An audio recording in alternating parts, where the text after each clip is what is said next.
Hola, soy Clara Gómez del grupo 360 de Traductología y voy a hablar sobre la traductología del texto jurídico correspondiente al tema 12. Vamos a hablar del estudio de las teorías de la traducción jurídica, de la rigidez, de la formación del traductor jurídico y de los problemas que se dan como la neutralidad, la extensión y los problemas de índole conceptual, así como una conclusión al final. El estudio de las teorías de la traducción jurídica. La traducción es probablemente una de las prácticas intelectuales más antiguas en la historia de la humanidad. Solo a finales de los 80 y sobre todo en los 90 surgen estudios que destacan la peculiaridad de la traducción jurídica y se formulan teorías sobre dicha traducción en particular. Estas teorías de la traducción general se han intentado aplicar a los textos jurídicos sin tener en cuenta la función comunicativa propia de los textos especializados. Por eso recurrimos a varias definiciones sobre dicho concepto presentadas por juristas o jurilingüistas. Para Constantinesco, la traducción jurídica es una transferencia de doble carácter jurídica interlingua, donde la transposición jurídica representa la operación principal.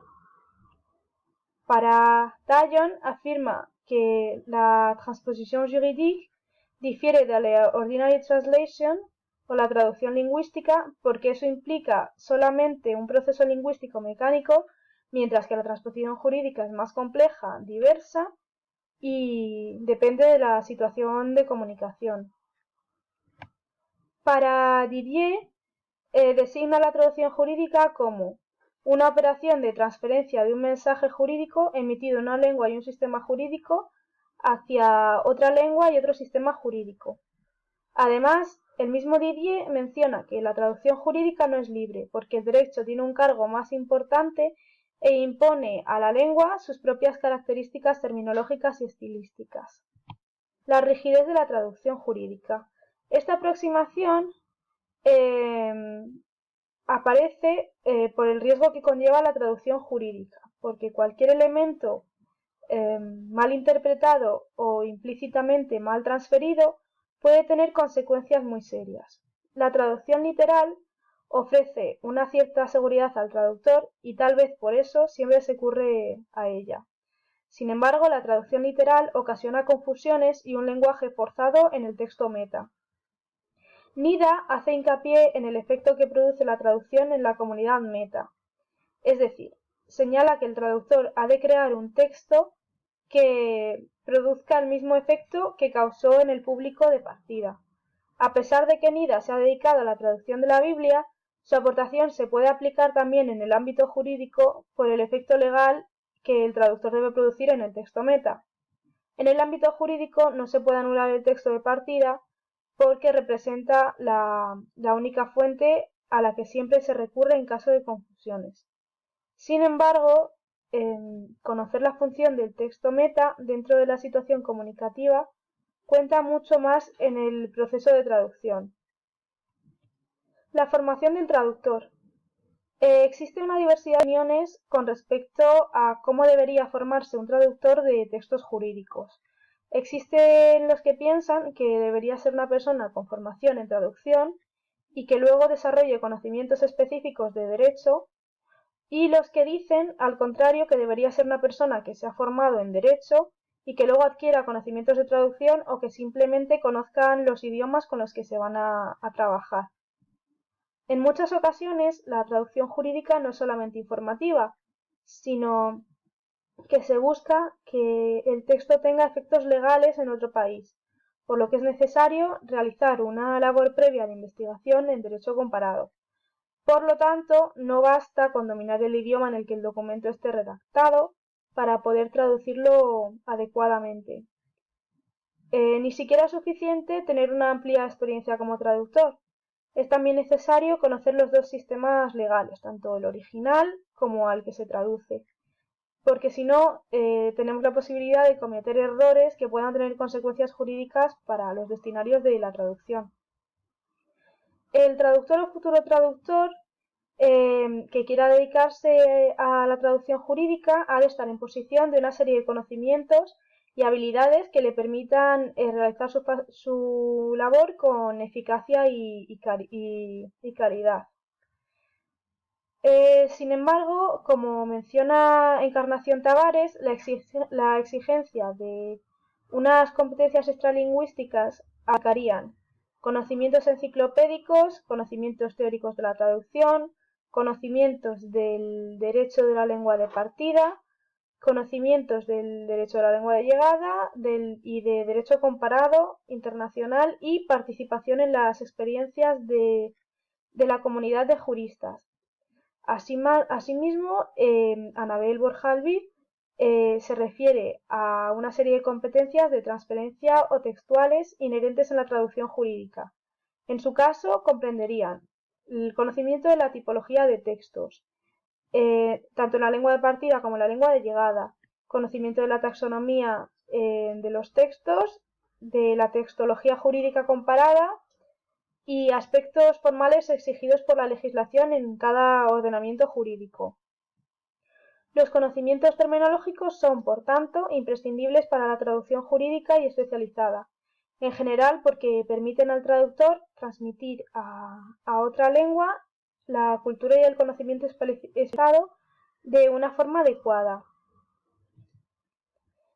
Vamos a hablar de los problemas en la traducción jurídica.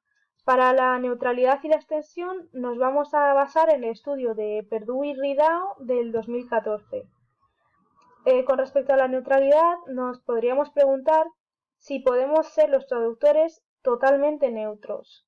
La respuesta es que la mayor parte de las veces no podemos serlo porque siempre cambiamos, aunque sea ligeramente, las intenciones comunicativas del texto, aunque sea de manera involuntaria.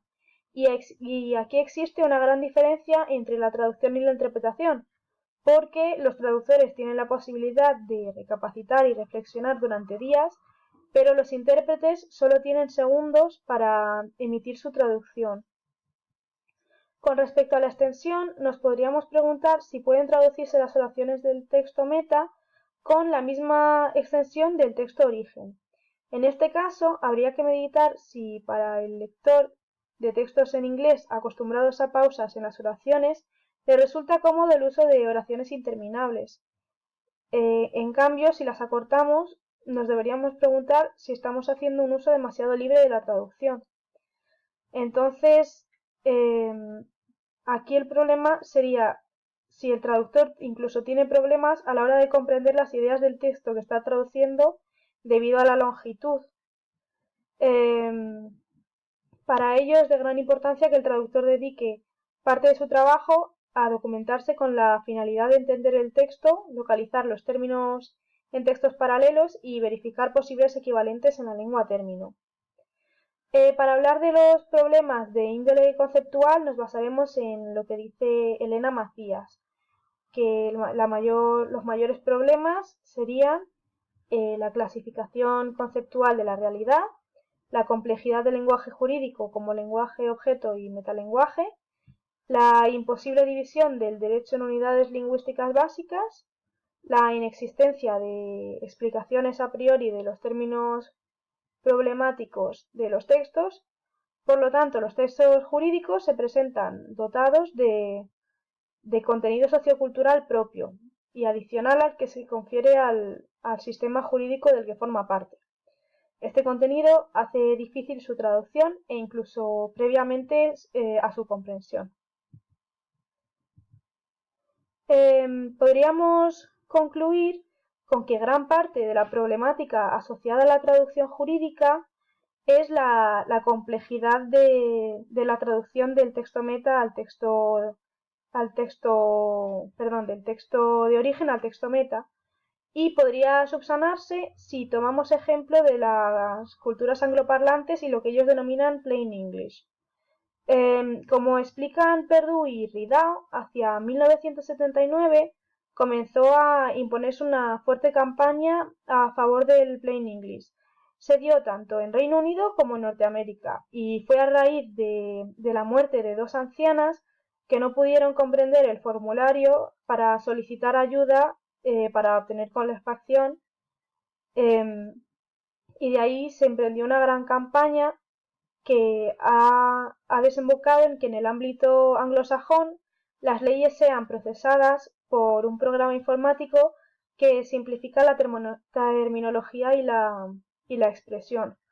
Por lo tanto, podríamos deducir que el simplificar la terminología jurídica también conllevaría una simplificación del trabajo de traductor y unos mejores resultados en los textos meta.